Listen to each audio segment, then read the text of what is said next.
Esa no es una frase que pertenezca al monopolio del cristianismo. Los colombianos, independientemente de la religión que profesen, suelen decir la frase si Dios quiere, si Dios permite, pero la utilizan más bien como una muletilla, como una frase sin entender el contexto que hay detrás de esa valiosa frasecita, de esa valiosa expresión. Pero para los que ya entramos en el círculo del cristianismo, esa frase prácticamente se volvió una ley. Hay del cristiano que proponga un plan, que proponga una idea, que proponga una cita y no termine su frase con la expresión si Dios quiere. Nos escandalizamos. Uno dice, uy, ahí hay como 10 de orgullo, 10 de soberbia porque no está poniendo sus planes en las manos de Dios. Sin embargo, dentro del cristianismo eso también se ha vuelto una muletilla. Lo decimos y lo decimos y lo decimos, pero no nos ponemos a pensar en todas las implicaciones que tiene el entender esa frase de si Dios quiere. Y creo que el concepto lo tenemos bien aquí. ¿Qué significa la frase si Dios quiere? Supeditar, encomendar a Dios cualquier decisión que tomemos y que sea lo que Él quiera. El concepto lo tenemos, ¿cierto? Pero hay cuando toca vivirlo. Hay cuando uno le presenta un proyecto a Dios queriendo que salga como uno quiere y no sale como uno quiere. ¿Cómo reaccionamos ante eso? Entonces no es tanto si Dios quiere, sino más bien como yo quiero, y si no sale como yo quiero, entonces me molesto, me entristezco.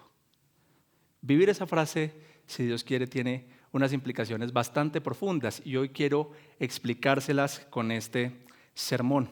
Hermanos, hoy le voy a enseñar que nosotros podemos planear todo lo que queramos y está bien planear, proyectar todo lo que queramos, encomendárselo a Dios, pero que sea lo que Dios quiera y no lo que nosotros queramos. Y cuando no salga como nosotros queremos, hoy vamos a aprender eso. ¿Qué debemos hacer? ¿Cómo debemos reaccionar nosotros? Bien, entremos en materia. El título de nuestra enseñanza el día de hoy es de sabios entender que Dios es soberano. Es de sabios entender que Dios es soberano. Durante toda esta serie hemos estado persiguiendo la sabiduría y una de las evidencias de que una persona es sabia es que entiende que Dios es soberano. Acompáñenme por favor a Proverbios capítulo 16. Vamos a leer versículos del 1 al 4 en la Nueva Traducción Viviente. La Biblia dice lo siguiente: podemos hacer nuestros ¿qué? Nuestros propios planes. Linda esa frase, ¿cierto? Pero la respuesta correcta viene del Señor. La gente puede considerarse pura según su propia opinión, pero el Señor examina sus intenciones. Pon ¿cuántas cosas? ¿Cuántas cosas? Todo lo que hagas en manos del Señor. ¿Y tus planes qué tendrán? Ay, ¿quién dice amén a esa promesa? Pues no están así. No están amén, no están así. Porque toca leer el 4. El 4 dice, el Señor ha hecho todo ¿para qué? Para sus propios propósitos. El Señor ha hecho todo para sus propios propósitos, incluso al perverso para el día de la calamidad. Oh, tremenda porción que nos espera hoy. Esa es la que vamos a estar estudiando en esta mañana. Bien, en línea con estos pensamientos iniciales que le he transmitido, estuve indagando un poquito en internet y me encontré con un artículo tan sorprendente de entrada por el título. El título del artículo es el siguiente, lo tenemos en pantalla. Eso. No es si Dios quiere, Dios siempre quiere. Oh. ¿Quién es la autora de este artículo? Se llama Marta O. El apellido creo que es solo O. Y es una fiel militante de una iglesia de la Nueva Era. ¿Ha escuchado algo acerca de la Nueva Era?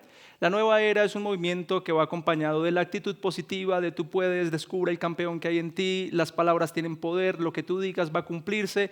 Y esta mujer pues pertenece a este movimiento y ha sabido producir este artículo que lleva ese nombre. No es si Dios quiere, Dios siempre quiere. ¿Haciendo referencia a qué? Pues voy a leerle tan solo 2 porciones, también van a aparecer allí en pantalla para que me acompañe leyendo, para que usted pueda percibir cuál es la intención de la autora en este documento. Vamos con la primera porción. Dice ella, las palabras en un espectro lingüístico Frases como esta u otras del tipo, si Dios me da licencia, o primero Dios, o si Dios quiere, nos condenan o supeditan a la voluntad de otro. ¿De quién? Pues de Dios, ¿cierto? Olvídense de que existe la figura de Dios en estas oraciones, dice esta mujer, y noten cómo decirlas es ponerse debajo de alguien o de algo o alguien más. O sea, estás perdiendo tu autoridad, estás perdiendo todas las capacidades que tú tienes porque te estás poniendo debajo de Dios. Y entonces, ¿cuál es la solución que ella presenta? Porque ese es el problema. Ahora la solución. Segunda frase. Por ello, más allá de que frases como estas conllevan un peso moral y religioso importante para muchos, y que es totalmente respetable, dice ella, lo valioso es separarnos de esa idea, de decir si Dios quiere, si Dios me permite, para ver que no estamos bajo la voluntad de Dios o como ustedes quieran llamarle en su vida. Porque si Dios es amor y es expansión, no sé a qué se refiere ella con la palabra expansión, no nos pone por debajo de Él, sino junto a su lado, co-creando cada momento de nuestra vida. ¿No es acaso esta una visión mucho más profunda de cómo vivir la experiencia de Dios? Y cierro comillas. Fuerte, ¿cierto? ¿Qué hay detrás de eso? Hay un orgullo, hay una intención de no querer sujetarse a la voluntad de Dios, sino de un mal entendimiento de las Escrituras y decir, no, yo soy co-creador con Él y yo puedo causar que las cosas ocurran. ¿Cree que eso solo pertenece a la nueva era o cree que eso también se ha ido metiendo dentro de las iglesias cristianas? Pues para sorpresa de nadie, esa misma idea está muy metida en las congregaciones que dicen creer en el Dios soberano, en las congregaciones que dicen que Dios es el Señor y que nosotros somos sus siervos. ¿Y cómo lo sabemos? Por ideas tan equivocadas y tan alineadas a este artículo como yo decreto, yo declaro, yo establezco que tiene que salir así.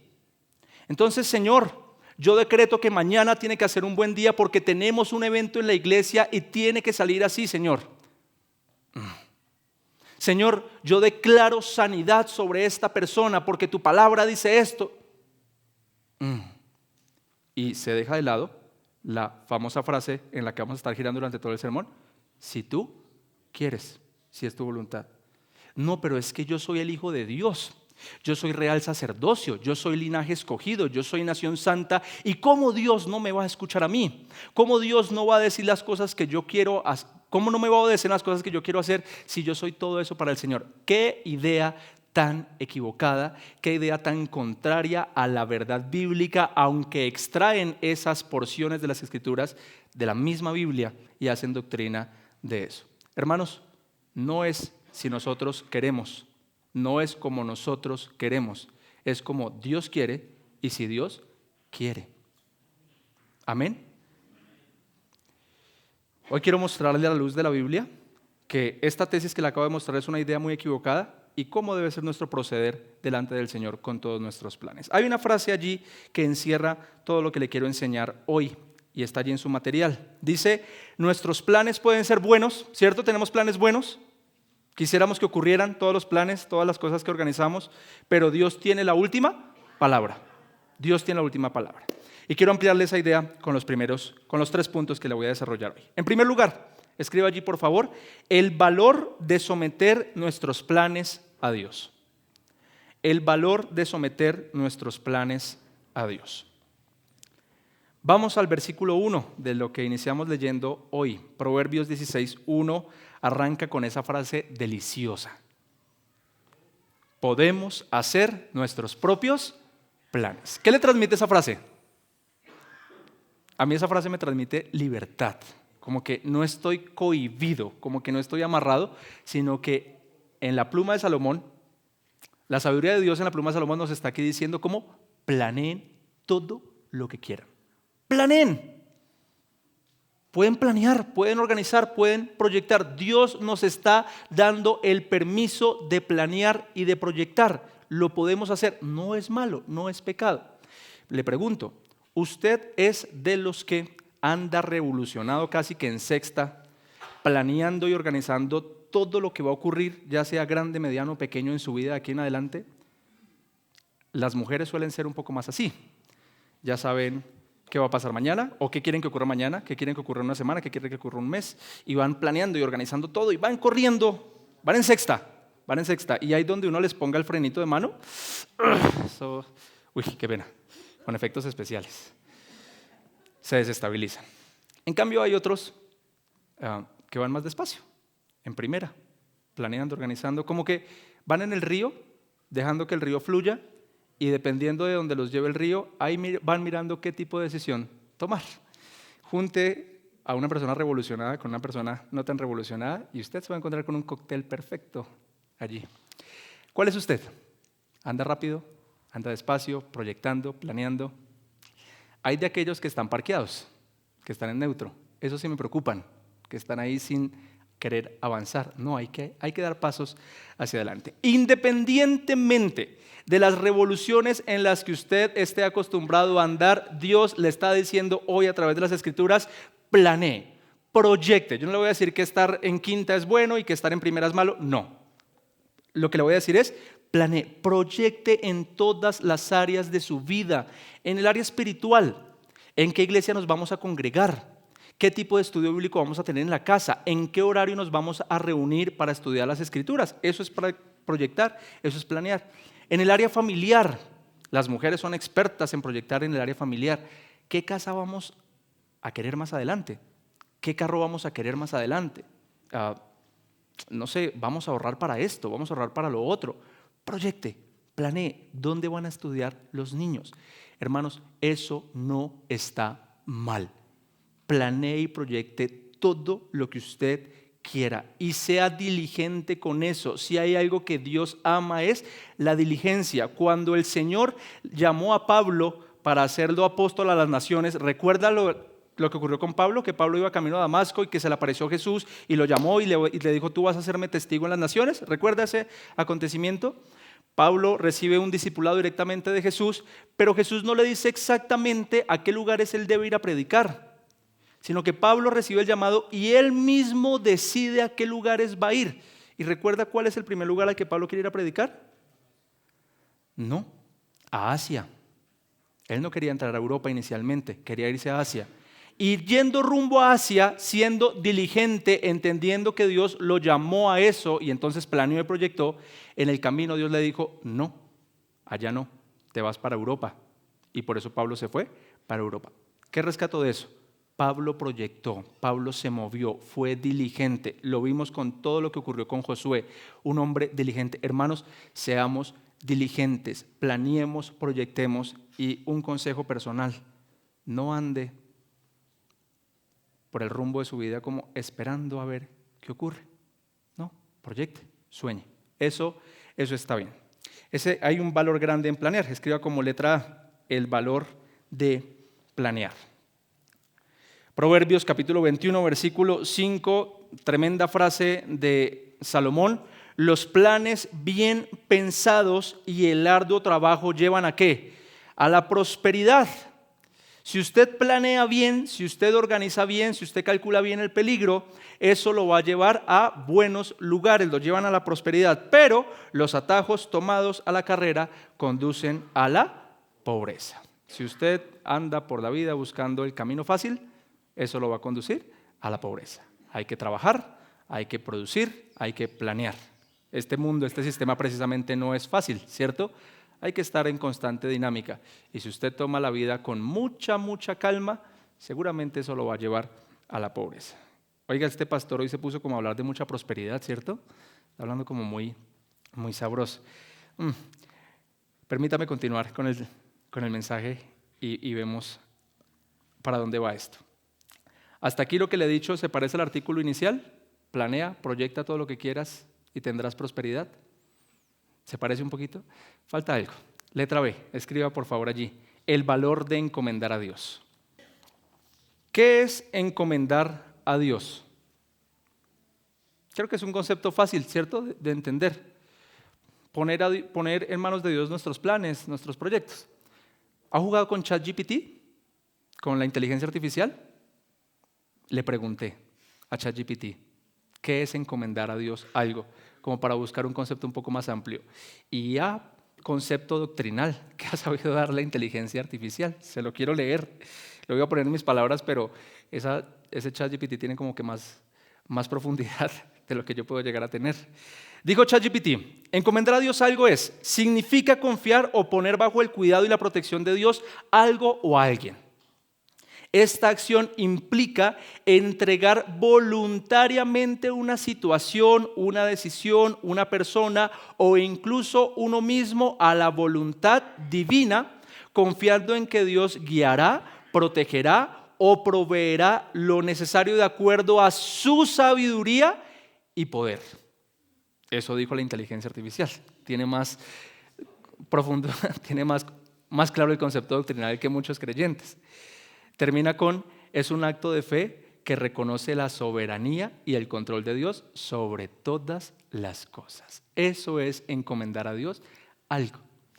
En términos prácticos,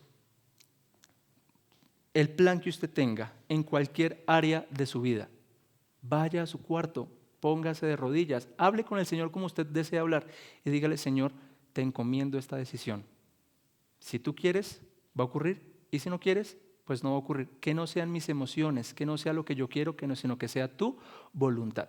Parece sencillo, pero es tan esencial, es tan importante eso. Eso es un acto de fe, es un acto de decirle a mi cuerpo, a mi espíritu, vamos a confiar en la voluntad de Dios. Por eso Proverbios 16:3 dice, pon todo lo que hagas en manos del Señor. ¿Cuántas cosas? Todo lo que hagas. No, pastor, yo solo le encomiendo a Dios las decisiones grandes, las importantes, como cuando nos vamos a trastear de ciudad o el negocio que voy a hacer, pero las cosas pequeñas, para que Él debe estar más ocupado en otras cosas. Hermano, todo, cualquier decisión, grande o pequeña, encomiéndesela al Señor, no como un amuleto, no como un agüero, sino entendiendo, Señor, sé que tú me estás acompañando en mi diario vivir, te encomiendo esta decisión que voy a tomar. Voy a coger otra ruta hoy, Señor, si es lo correcto. Voy a, no sé, decisiones cotidianas que usted tiene que estar tomando todo el día, póngaselas en manos del Señor. Y termina el versículo 3 diciendo, y tus planes tendrán éxito. Todavía no lo voy a predicar de esa frase. Más adelante en el sermón le predico de esa frase. Oiga, hay de aquellos que andan planeando, organizando, como teniendo la certeza de que las cosas van a ocurrir como ellos creen que van a ocurrir. No. Bien dijo Santiago en el Nuevo Testamento lo siguiente, Santiago capítulo 4, versículos 13 al 16. Oigan ahora, le está hablando a la iglesia, esto también es para nosotros. Oigan ahora, ustedes que dicen hoy o mañana iremos a tal o cual ciudad y pasaremos allá un año, haremos negocio y tendremos ganancia. O sea, ¿qué estaba haciendo esta gente en el versículo 13?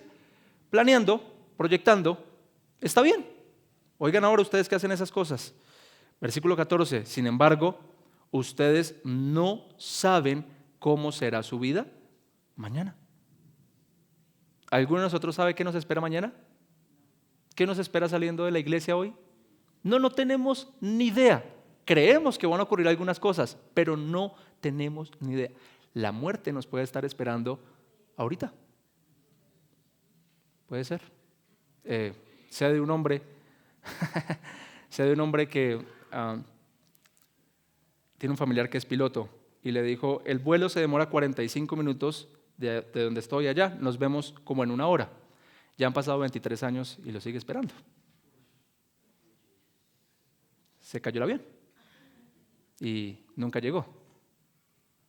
Está bien planear, está bien proyectar, pero nosotros no sabemos qué va a ocurrir. O tú sí sabes qué va a ocurrir. ¿O acaso las palabras tienen suficiente poder para que ocurra lo que tú desees que ocurra? No. Tú no sabes lo que va a pasar, tú no sabes lo que va a ocurrir. Eso dice la Biblia. Ustedes no saben cómo será su vida mañana. Y nos compara con algo que los de Chía entendemos. Solo son un vapor que aparece por un poco de tiempo y luego se desvanece, como la neblina. Usted se ha levantado a las 4:30, 5 de la mañana y hay ocasiones donde no se ve casi nada. Pero usted se distrae y no se da cuenta en qué momento se disolvió esa neblina y ya todo está soleado. La Biblia dice que así somos nosotros. Somos como ese vapor. Hay otro texto por allá en un salmo que dice que somos como la planta que crece en la mañana y en la noche ya se marchita. Somos eso.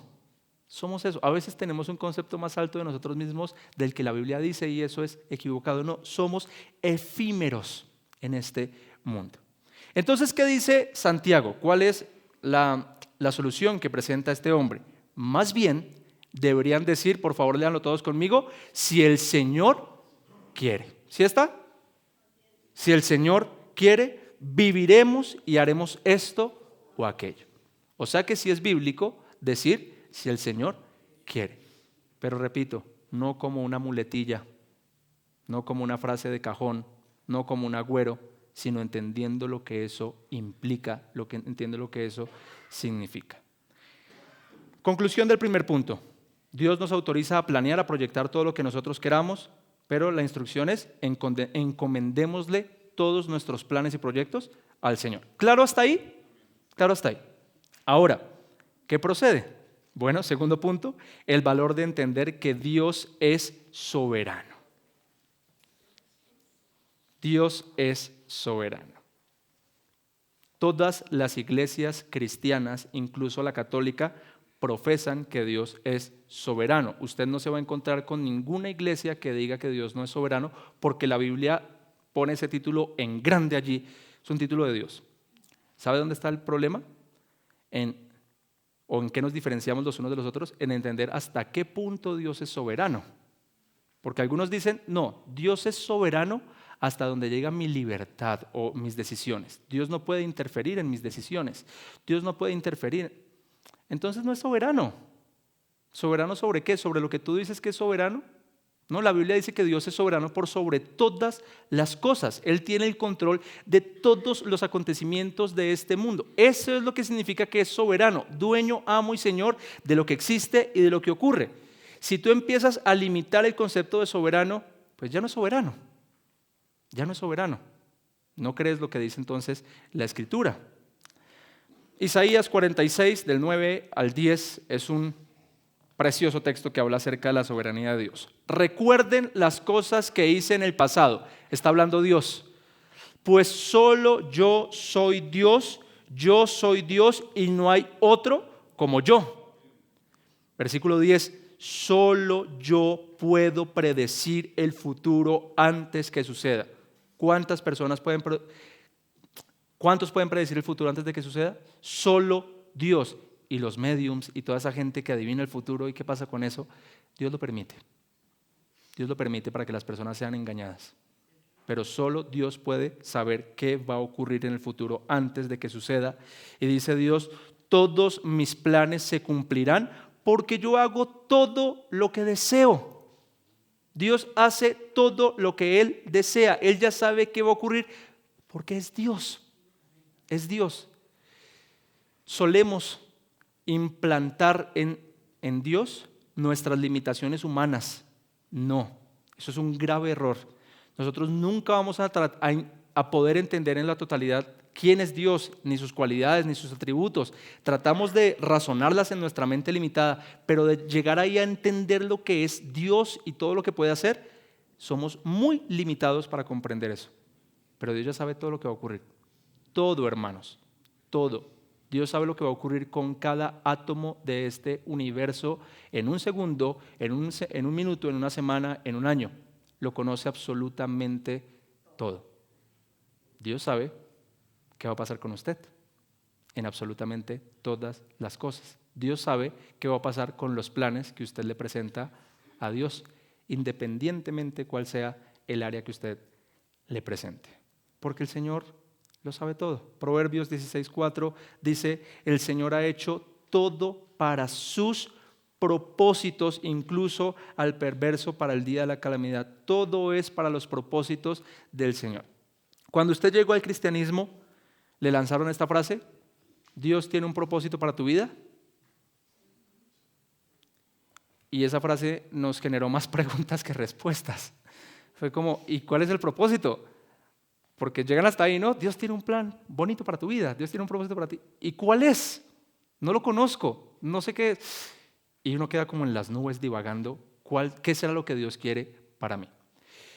Efectivamente, no estoy de acuerdo con esos pastores que ven a una persona y le dice, Dios te llamó a ti para que seas un profeta, Dios te llamó a ti para que seas un evangelista, un pastor. No lo sabes, no tienes forma de saberlo.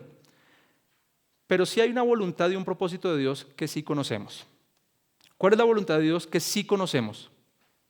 La que está en las Escrituras. Esa sí la conocemos y podemos andar en ella. Y hay una voluntad de Dios que no conocemos y ya le voy a explicar qué hacer con eso. Vamos con la voluntad de Dios que sí conocemos. Letra A, por favor. La voluntad de Dios que sí conocemos, es decir, el propósito de Dios para tu vida que ya puedes conocer hoy, lo que ya puedes saber para ti hoy. Primera de Tesalonicenses, capítulo 4, versículos del 3 al 8. Dice la Biblia, la voluntad de Dios, ¿a alguno le queda duda de esa frase? ¿Cuál es la voluntad de Dios? La voluntad de Dios es que sean santos, entonces aléjense de todo pecado sexual. Esa es una voluntad de Dios que ya conocemos, que nosotros seamos santos. Versículo 4, como resultado, cada uno controlará su propio cuerpo y vivirá en santidad y honor. Hermano, el propósito de Dios para usted es que usted viva en santidad y honor. Si hay algún plan o proyecto o idea que usted va a encomendar a Dios y tiene algún tinte de pecado, descártelo de entrada, porque esa no es la voluntad de Dios para usted. La voluntad de Dios es que usted sea santo y honorable delante de Él. Es que hay personas que dicen, me voy para Estados Unidos. Ay, qué bueno, hermano, ore por mí, pastor, para que me vaya bien en Estados Unidos. Claro, y ya compró los tiquetes. No, me voy por el hueco. Me voy por México. Hermana, ¿y usted está, hermana, usted está encomendando eso a Dios? Eso no tiene ningún sentido. Es pecado de entrada. Entonces, ¿para qué le encomienda eso a Dios? Esa no es la voluntad de Dios. Ya de entrada lo puede saber. ¿Qué diferencia hay entre esa hermana que le pide a Dios que le bendiga un pecado o el sicario que ora a la Virgen para que le bendiga las balas? No hay ninguna diferencia. Le están pidiendo a Dios, bendíceme en mi pecado. Eso no va a ocurrir. De entrada, eso no es la voluntad de Dios. Cualquier plan o proyecto que usted tenga, que tenga un tinte de pecado, ni se lo encomiende a Dios. Más bien avergüéncese de estar planeando o pensando eso. ¿Qué voy a pasar una hoja de vida con una información falsa, con un título que no tengo? Señor, dame este trabajito. Pero estás mintiendo de entrada. ¿Qué bendición esperas del Señor? Que voy a pasar los papeles a la alcaldía para que me den un subsidio de esto, de lo otro. ¿Estás mintiendo? Entonces ni se lo encomiendes a Dios. Vete tú solo con tu voluntad y enfréntate a esa situación y enfrenta las consecuencias más adelante. No es la voluntad de Dios. La voluntad de Dios es que seas santo y honorable. Versículo 5 de 1 Tesalonicenses 4 dice, no anden en pasiones sensuales como viven los paganos, que no conocen a Dios ni sus caminos. Nunca hagan daño ni engañen a otro creyente en este asunto, teniendo relaciones sexuales con su esposa, porque el Señor toma venganza de todos esos pecados, como ya les hemos advertido solemnemente. Versículo 7, Dios nos ha llamado a vivir vidas santas, no impuras. ¿Todavía te queda duda de cuál es la voluntad de Dios para ti? Creo que no hay dudas. Dios te llama a vivir una vida santa y no impura. Mientras que tú no te sometas a esta voluntad de Dios que ya conoces, ¿qué te hace creer que si conocieras la voluntad de Dios que no conoces, sí la obedecerías? Conociendo esta voluntad tan explícita, no la obedeces. ¿Qué te hace creer que si Él te dijera tienes que estudiar allí o trabajar allí o hacer esto o aquello, sí lo harías? No. Inicia con esta voluntad de Dios. Por lo tanto, todo el que se niega a vivir de acuerdo con estas reglas no desobedece enseñanzas humanas, sino que rechaza ¿a quién? A Dios, quien les da el Espíritu Santo. Es como si le estuviera... El que de nosotros quiera seguir pecando abiertamente en lo que está pecando es como si le estuviéramos diciendo a Dios, no me importa tu voluntad, no me importa lo que tú me digas que debo hacer, yo voy a hacer lo que yo quiera y punto. Voy a seguir mi propio camino. Eso es lo que le estás diciendo, solo que tratamos de ponerle pañitos de agua tibia diciendo, no, Dios me entiende, no, Dios me comprende, no, Dios sabe. que estoy luchando con esto. No, hay una voluntad de Dios que sí conoces. Ahora, el tema es la otra voluntad que no conocemos. Letra B, la voluntad de Dios que no conocemos. Escriba allí, por favor. ¿Acaso Dios nos habla hoy audiblemente a nosotros? No, no. Qué rico que así fuera, ¿no? Decirle, Señor, ¿dónde debo estudiar? A los que están buscando universidad. Señor, ¿dónde debo vivir? Señor, ¿qué trabajo debo adquirir? Y que Dios apareciera y dijera, en esta ciudad, en esta universidad, ay, sería rico, o que le llegara una carta a uno, no sé, sería más fácil. ¿Con quién me debo organizar? ¿Con quién me debo casar? Esas respuestas audibles no van a llegar, hermanos, no van a llegar. No las va a encontrar usted en ningún lugar. Y mal hace el predicador, el pastor, el consejero, que le dice, la voluntad de Dios para ti en esto es que hagas esto. No lo sabes, no lo sabes. ¿Qué es lo que nosotros debemos hacer ante la voluntad de Dios que no conocemos? Planear, encomendar al Señor. Y si ocurre, amén. Y si no ocurre, amén. Eso es lo que nosotros debemos hacer los creyentes. Señor, te presento este plan que no tiene ningún tinte pecaminoso. Y si tú quieres que ocurra, pues me alegro.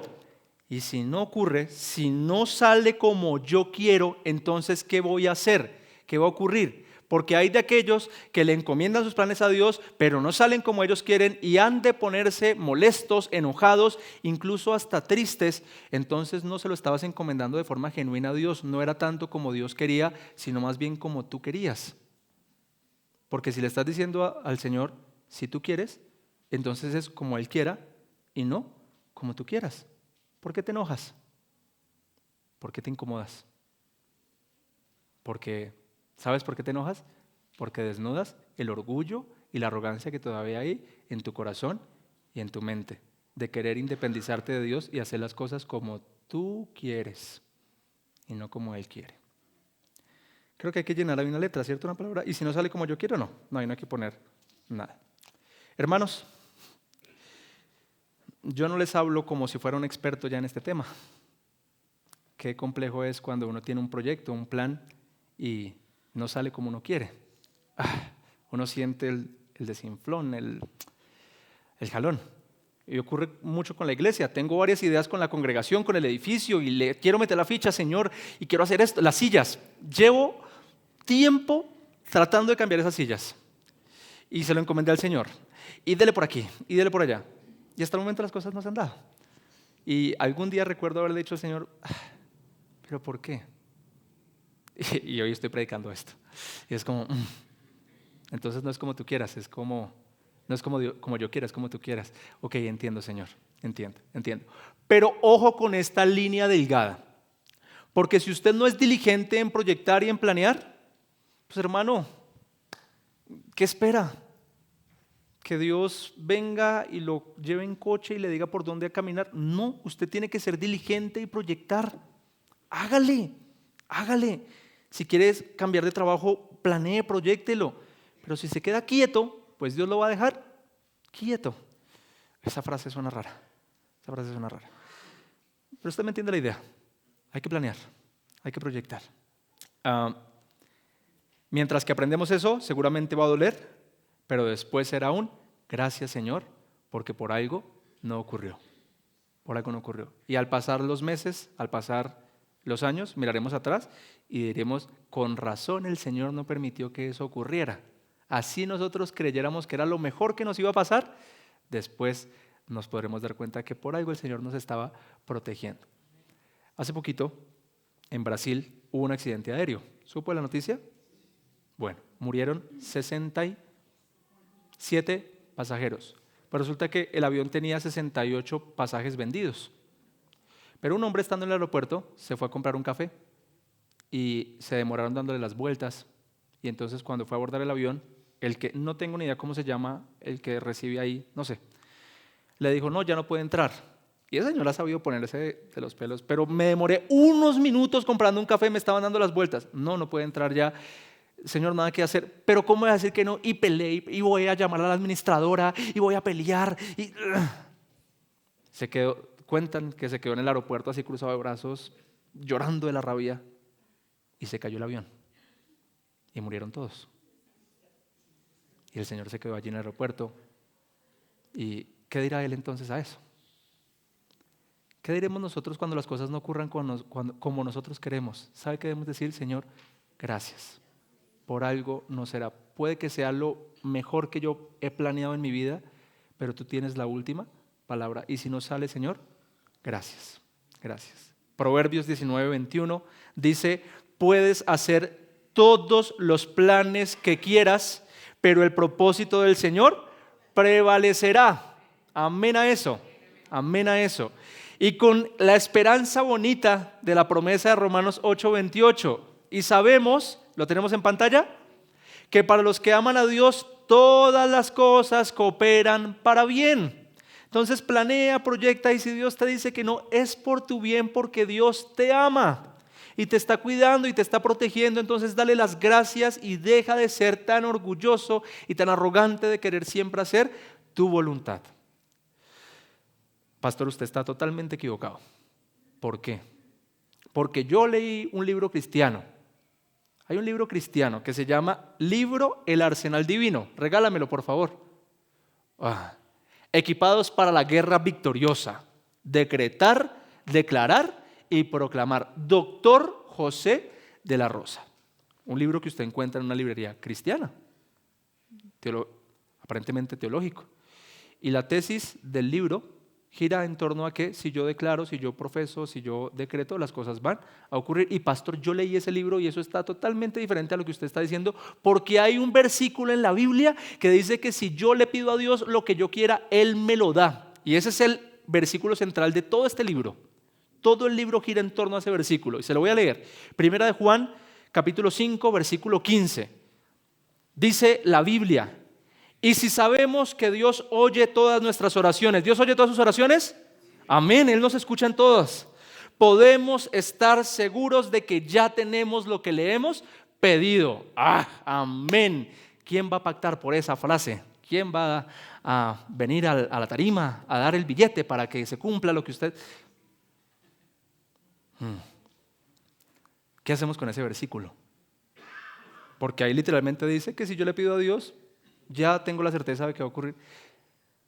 Todo el libro, no sé cuántas páginas tiene, gira en torno a ese texto. ¿Y sabe cuál es la solución? Leer el versículo de atrás, el 14. Si usted lee solo el 15, se queda con esa idea, pero si usted lee el 14, santa solución. Versículo 14, 1 Juan 5:14. Esta es la confianza que tenemos al acercarnos a Dios, que si pedimos cualquier cosa conforme a ¿qué? Conforme a su voluntad, Él nos oye. Si parafraseamos eso es, si yo pido algo que va en contra de la voluntad de Dios, ¿qué va a pasar? Él no me va a oír, no va a pasar, no va a ocurrir. Pero si pido algo conforme a su voluntad, Él nos oye. Y entonces ahí sí llega el 15. Y sabemos que Dios oye todas nuestras oraciones. Podemos estar seguros de que ya tenemos lo que le hemos pedido. Ay, hermanos. Y a veces nuestras oraciones están tan cargadas de cosas que van en contra de la voluntad, o tal vez no en contra de la voluntad de Dios, pero no, sí, en contra de la voluntad de Dios. Dios está más interesado en las cosas espirituales que en las materiales. ¿Usted entiende eso, cierto? Y nuestras oraciones a veces están tan cargadas de cosas materiales todo el tiempo. Y sospecho que por eso en muchas ocasiones no hay respuesta, porque estás pidiendo algo que no va conforme a su voluntad. ¿Cuándo fue la última vez que le pediste al Señor que te abriera puertas para evangelizar? Señor, ábreme espacios para compartir del Evangelio. ¿Cuándo fue la última vez que le pediste en oración al Señor, dame fuerzas para abandonar el pecado? Dame fuerzas para perdonar al que me ha hecho daño. ¿Tú crees que a Dios no le agrada ese tipo de oraciones? Alguien dijo, no, es que si yo le pido paciencia al Señor, me pone en situaciones donde mi paciencia es probada y me da miedo. Son oraciones sensatas, oraciones sensatas. Nuestras oraciones a veces están cargadas de cosas banales y superficiales y por eso el Señor no las responde. No las responde. Ora al Señor, pero alinea tus oraciones a la voluntad de Él. ¿Está bien? Entonces, entendemos que Dios es soberano, Él es el que tiene la última palabra. Si ocurre, amén, y si no ocurre, amén. Entender esto, entender estas verdades, para el orgulloso, para el que todavía tiene orgullo en su corazón, que quiere hacer solo su voluntad, es un dolor de cabeza, duele y pelea con eso. Y algunos dicen, no creo en eso en la Biblia, hay algo mal ahí, no me cuadra, porque siempre quiere hacer su voluntad. Pero para el de corazón humilde, el que se somete a la voluntad del Señor, esto es un descanso, hermano. Entender que la situación no está en mis manos, sino que está en las manos de Él, y yo reposo, descanso, y vivo mucho más tranquilo entendiendo que Él tiene la palabra final, porque ay, si dependiera de nosotros, quién sabe dónde estaríamos ya. Depende únicamente de Él, entendiendo que Dios tiene el control. Tercer y último punto, por favor, el valor de tener humildad ante la voluntad de Dios. ¿Ha leído libros con el título La clave del éxito? 5 claves para ser exitoso, 10 secretos para alcanzar éxito en este mundo. Oiga, esos libros son bestseller. O sea, salen y la gente se los compra y se los come creyendo que allí van a encontrar el éxito según este mundo. Cómo hacer más plata, cómo vivir feliz, cómo conseguir más mujeres. Ese es el éxito según este mundo. Hay por allá una página en redes sociales que se llama Para Caballeros Oficial, y hay todo un movimiento alrededor de esa página para venderle contenido a los hombres sobre cómo conquistar mujeres. Y eso, 5 claves del éxito. Pues le tengo la clave del éxito, pero según las Escrituras. ¿Qué es la clave del éxito según las Escrituras? ¿Está preparado para eso? Escriba por favor allí, letra A, la clave del éxito. Proverbios 16 en el versículo 3 dice, pon todo lo que hagas en manos del Señor y tus planes tendrán éxito. ¡Ay, qué rico! Allí está la clave. Pero ese éxito no es el éxito de este mundo, sino el éxito espiritual, el éxito según la mente del Señor y los planes del Señor. Y mientras que tú persigas el éxito de este mundo, te vas a estar todo el tiempo peleando con la voluntad de Dios, porque el éxito de Dios va totalmente contrario al éxito de este mundo. Cuando Jesús vino a este mundo, les dijo a sus creyentes, a sus seguidores, en este caso a nosotros, que el camino a la vida eterna, ¿cómo es? Es una puerta estrecha donde es muy complicado entrar, y no solo la puerta es estrecha, sino que el camino también es estrecho, y vas a tener que caminar estrechito durante toda tu vida para hacer la voluntad de Dios. Y si no te gusta ese camino, está bien, vete por el otro camino, que es el camino del éxito que te ofrece este mundo. Una puerta amplia, un camino ancho donde puedes hacer lo que tú quieras, donde no tienes que someterte a la voluntad de Dios, pero ya sabes cuál es el final de ese camino amplio, y es que vas a terminar en el infierno, lejos de la presencia del Señor. ¿Ese es el éxito que quieres? ¿De qué le sirve al hombre ganar el mundo si a fin de cuentas va a perder su alma? Y algunos todavía persiguiendo el éxito de este mundo, poniendo todos sus sueños y esperanzas en esas cosas. Camina por el camino angosto. Ese es el verdadero éxito. Ya sabes qué te espera. Nos espera la vida eterna. Nos espera Cristo. Nos espera nuestro Señor. Esa preciosa frase que todos estamos esperando: buen siervo fiel, lo has hecho bien. Y allá nos esperan la presencia de Dios. Ese es el éxito. ¿Quieres tener éxito en eso? Proverbios 22:4 dice, la verdadera humildad y el temor del Señor conducen a riquezas, a honor y a una larga vida. Si quieres ser exitoso según la mente de Dios, sé humilde y témele a Él. Sé humilde. Ya hemos predicado aquí la humildad en esta misma serie.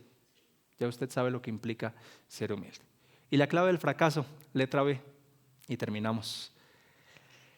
La clave del fracaso, versículo Proverbios 16:5, el Señor detesta a los orgullosos, los odia. ¿Ya sabe cuál es el orgulloso? El que no quiere someterse a la voluntad de Dios. Dios los detesta y ciertamente recibirán su castigo. Proverbios 16:18, el orgullo va delante de la destrucción. Siga de orgulloso, siga yendo en contra de la voluntad de Dios, siga haciendo lo que usted quiere y le va a esperar destrucción.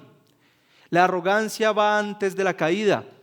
Siga usted su propio camino y le espera destrucción.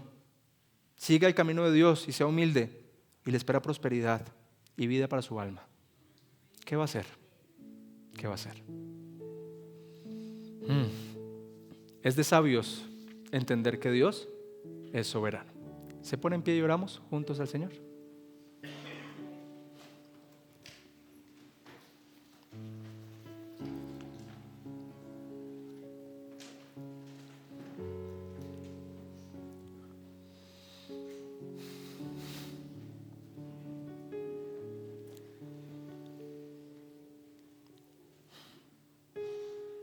Señor, gracias por la capacidad que nos das de pensar, de planear, de proyectar. Tú conoces nuestras mentes, nuestros corazones y sabes quizás a dónde queremos llegar. Pero creo que hablo por todos aquí en la iglesia, en la comunidad, al encomendarte esos planes a ti, Señor. Y a decir de forma unánime que no se haga nuestra voluntad, sino la tuya, que sea lo que tú quieras, Señor. Y danos, por favor, la capacidad de gozarnos aun cuando tú nos digas que no y no salga como nosotros queremos. Danos esa capacidad de entender que eres Dios soberano, Señor, de entender que tú estás guiando nuestros pasos, de entender que tú estás guiando nuestro camino y nos llevas a la salvación, a Cristo. Llévanos a Cristo cada vez más. Llévanos a Cristo, Señor, por favor. Y quita de nosotros cualquier plan, cualquier idea que nos aparte de Cristo, que nos aleje de Él. Quita de nosotros cualquier intención de querer hacer las cosas mal, sino por el contrario, pon en nosotros humildad para poder someternos a tu voluntad y caminar en pos de Cristo. Queremos seguir ese llamamiento santo de Cristo, de tomar nuestra cruz y seguir a nuestro Señor. Por favor. Gracias por este sermón de hoy, porque tu palabra siempre es viva y es eficaz, Señor. Oramos a ti en el nombre de Jesús. Amén y amén.